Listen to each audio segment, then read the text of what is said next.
Hello, hello, beautiful people. How are you doing? Please say hi in the comment section and let me know where you are joining me from. I can see definitely the comment, so we should be good for a good live session. My name is Flora Basie. I am a digital accessibility expert and founder at Linorate. Linorate is actually an incredible company that is helping organizations and businesses, as well as individual professionals, with services such as accessibility training, accessibility audit, or accessibility strategy, or even coaching. Now, let's push that aside, okay, and talk about championing inclusion, which is just incredible. There are so many traps that are happening when we are trying to make inclusive, right?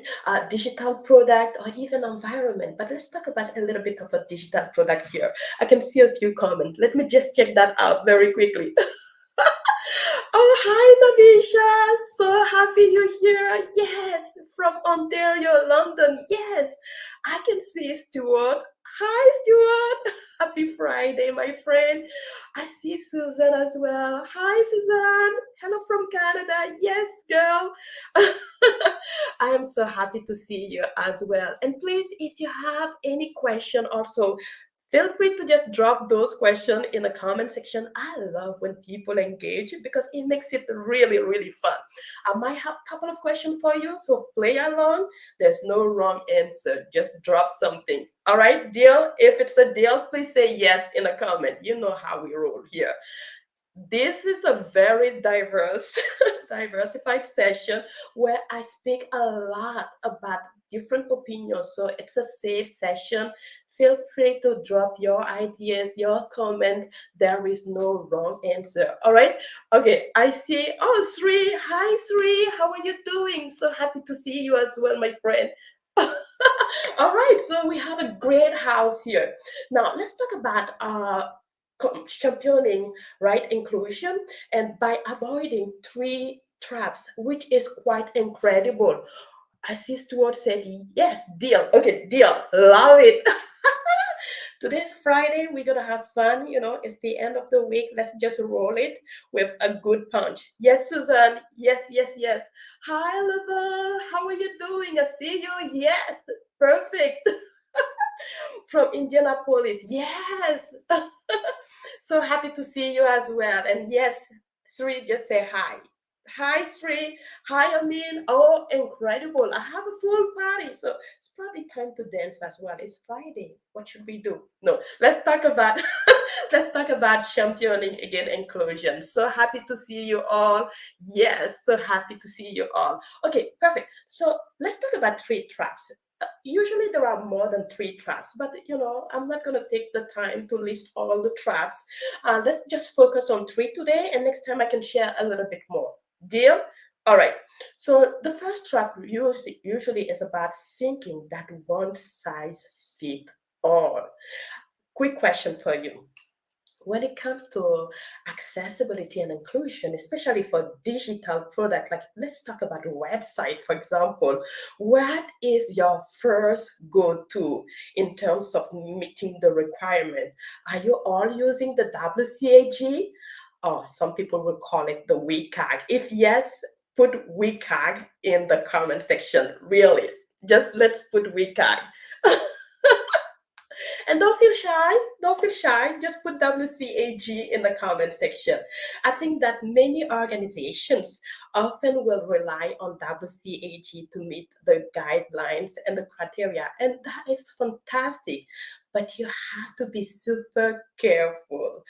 Again, the first trap is to think that one size fit all or one solution fit all. And I want to really bring a little bit of awareness here because WCHA is incredible, but it should not be the first go to. Yes, I know some of you will debate with me, and that's okay. This is the best way to have, a good conversation. Yes, I mean, I can see you put WCAG, and Susan as well put WCAG. It's true. I have done the same thing. But guess what? Now I am shifting a little bit, a little bit. Why am I shifting? Because I just realized that WCAG is actually the solution number two. Yes, guy. Do you know which solution is number one? Please guess and put that in the comment section. Icaria, yes. My friend, last time we spoke, you told me your name is Icaria. Icaria said yes, WCAG, love it. And Amin also said WCAG. Susan said WCAG. And I know many of you will say WCAG. I did the same for a longest time. But I am shifting just a little bit, as I said. Do you know which solution is number one? People first. People first. When you want to make sure that your digital product are serving and be inclusive to everyone, you think about people first. The first go to is to understand who are the people with a disability, right? Sometimes it's just in our mind, but we're like, oh no, I have to go to the check, the check, the pointers, the milestone, the criteria, the like we just think about those criteria. But the first people we need to pay attention to are people with disabilities. If you have noticed, WCAG has moved and evolved because they are also paying attention to people with disabilities, right? We used to have the WCAG 2.0. Even before that, we have a different version, right? If you do remember the very first version of WCAG, you can put it in the comment section. That'll be your homework. I'm not saying anything. But we had WCAG 2.0, 2.1, and now we had 2.2, and there is a 3.0 coming soon. I'm just letting you know in case if you haven't, if you're not aware of it. So WCAG is evolving, and it's evolving based on the fact that people needs are changing, right? Or based on the fact that they are understanding more and more customers with disabilities, or also based on the fact that the technology is always changing and evolving. Have you noticed that? If you have noticed that technology is changing and evolving, can you just put technology in the comment section? I just want to make sure that I am not the only one looking at this and say, what is happening, right? There's so many things that are moving. There are so many things that are changing. And I think that we are in for a treat.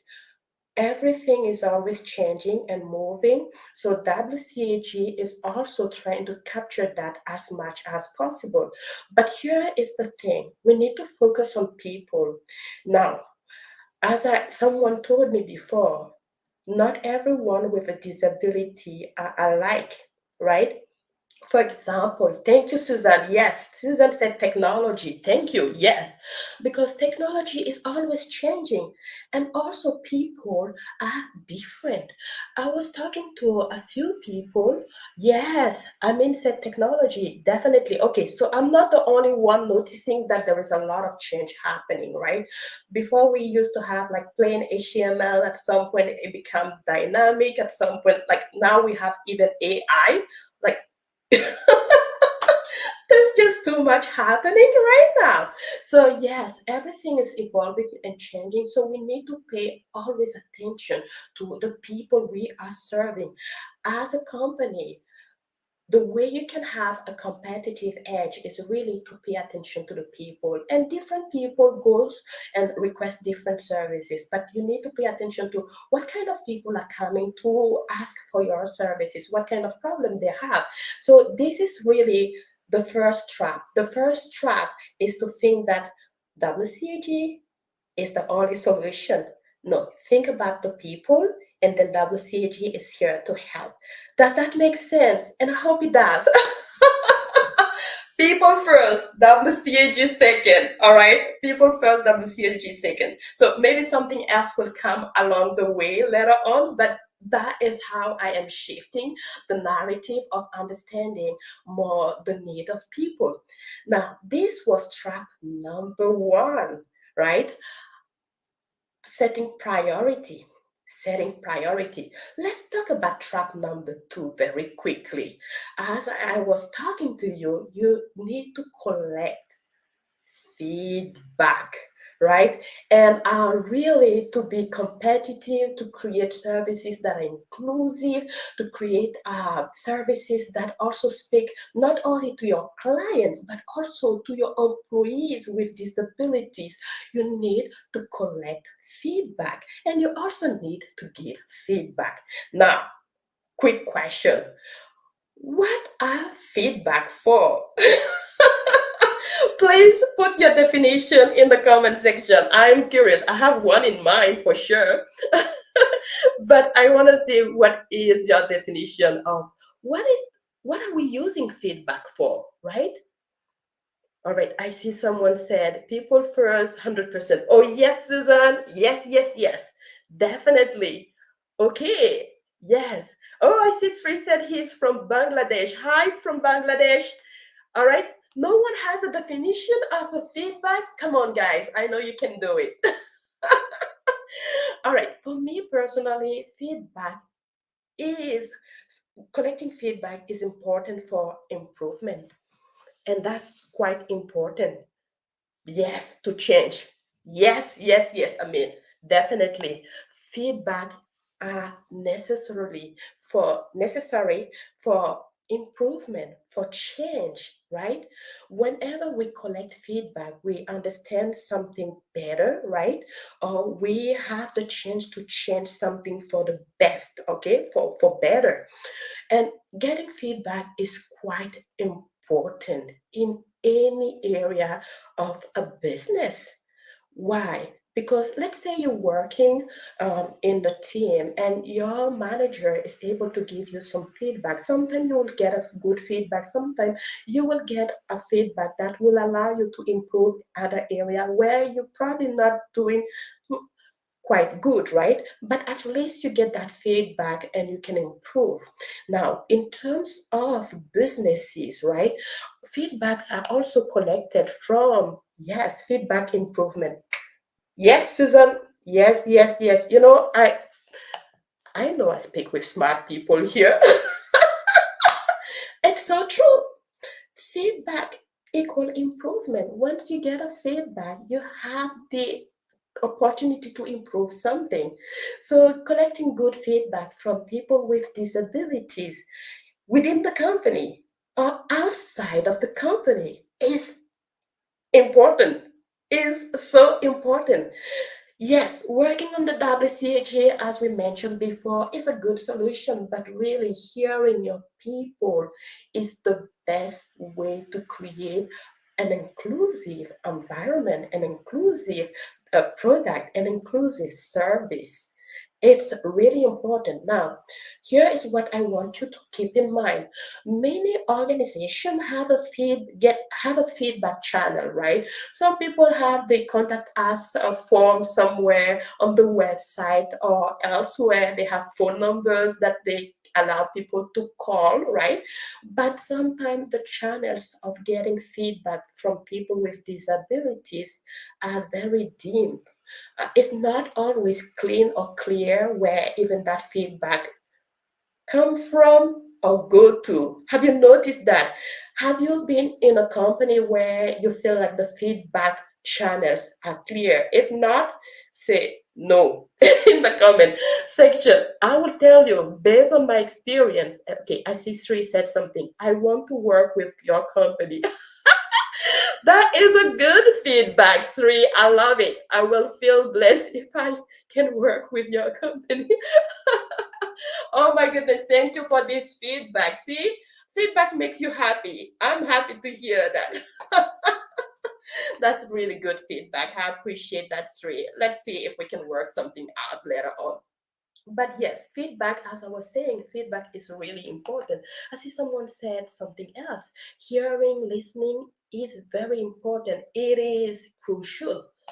I call it crucial because this is how you make your customers or your employees feel like they matter, right?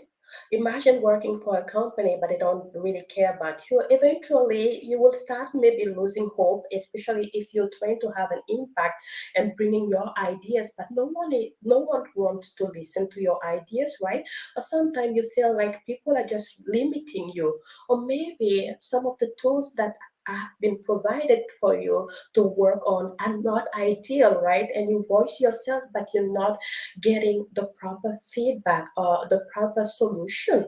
Feedback is crucial. Do you have a proper channel for collecting feedback within the organization? I've been working in technology and accessibility for more than 14 years now, and I would tell you, without giving you a name, that there is one company that, you know what, I would just give you the name. Verizon Wireless was one such company, managed by an incredible leader, Nidhi Malhotra. I'll just throw her name out there. At some point, the company uh, did collect a few feedback from people with disabilities based on a campaign that we worked on to make inclusive and accessible. It was a digital website with special deals around the holidays. They collected the feedback, and the feedback came to our department, and then we were able to read what people were saying. They were saying, thank you for changing the color of the text against the background. They were saying different things that we made sure to include because it wasn't there before. So that feedback made the team super happy. But we also received a few negative feedback that was like also good because we knew how to solve those problems.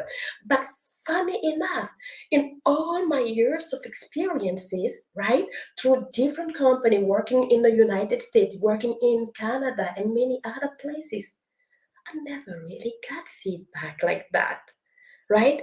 I know that there are channels that collects the feedback of the voice of people with disabilities, but where is it going to?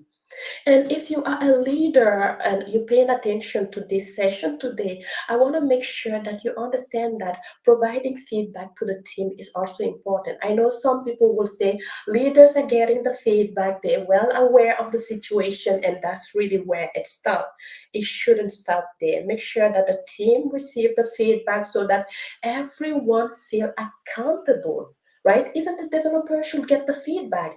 They are creating the website. Tell them if it's not working, here are what the customers are complaining about. They, developers are creating website and digital product in order to help. Designers are doing the same thing. Last time I had a great conversation with my good friend Ikaria, who is here as well. And she said, I am creating something that I want to be impactful, to save, and to make things easy for customers. But without giving her a feedback, how does she know that she's doing a good job? Right? Feedback are important. So if you have a channel that collects feedback, make sure that everyone kind of get information from that feedback and allow people to, create maybe a solution or feel proud of the work that they're doing. The other thing that I want to say about feedback is also when you're collecting feedback from people with disabilities, also make sure that you provide an answer to that individual when possible, especially if you're collecting email, to let them know that you have heard about their concern and the situation will be dealt with accordingly. There's nothing worse than a customer who's trying their best to get access to something and hear cricket, right? And usually with cricket, we get in lawsuit. And at that point, there's a lot more to pay than just collecting feedback. Does that make sense? I hope it makes sense. Like, it's so important that the customers knows that they are being valued right? For even reaching out and sharing their concern. It's so important also from within the company to collect some of the feedback, especially if you have employees with disabilities. Make sure that their voice matter because they are representing also the client you have out there. All right, and this was for feedback. Let me share something very quickly. I know Scotiabank did something amazing. Maybe some of you are aware of it, maybe you are not, but let's just share it very quickly. Let me see if I can do that now. Share my screen. Perfect. Here. You can see here, I believe you should be able to see it from my LinkedIn. I have Monica Ackerman. She is the head of accessibility at Scotiabank. And then she shared, like Scotiabank is proud to introduce a refined communication channel to better serve customers with hearing and or speech impairments, right? Customers relying on video relay service, the VRS, can now dial this specific number. She put a number on her post to connect with a Scotia customer care advisor through an interpreter who is fluent in either American Sign Language, the ASL or les langues des signes québécois, the LSQ. C'est formidable, ça, right? It's amazing. See how important some customers and no, I would say some businesses are taking advantage of understanding first their user. User is first, WCAG is second.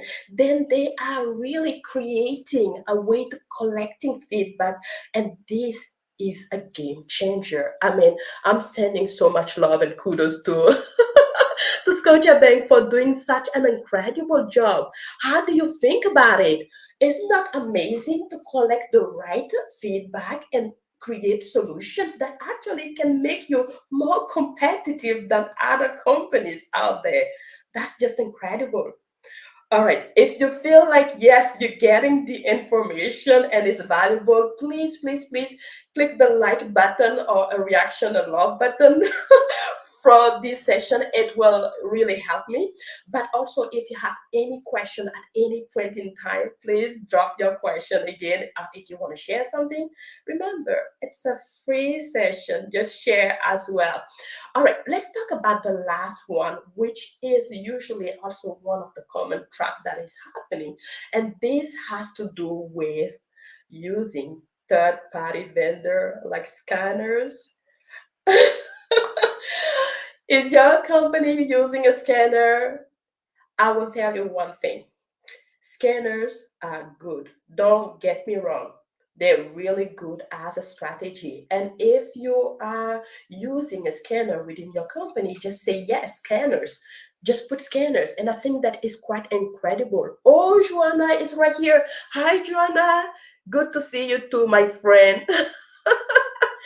Have you used a scanner before or any automated tool to review your digital product for inclusion and accessibility? If yes, just put scanners or automated tool in the comment section and don't feel shy. Again, this is a safe place. We are all friends now. All right, perfect. Let's talk a little bit about scanners. I love scanners. I'm not gonna lie to you.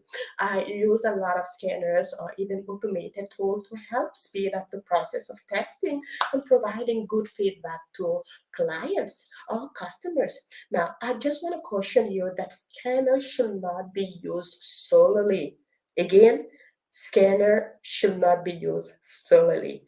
Make sure that you still have incredible expert with accessibility knowledge or accessibility specialists or accessibility testers on board, because the scanner will go so far to provide great value, but sometimes, right, sometimes there are false positive or there are false negative, meaning, for example, that the scanner will say that everything is working right, everything is clean and inclusive and accessible, but actually there are still a lot of issues. For example, for people who are deaf or people who are using a screen reader and so much more, or for people with dyslexia and so much more.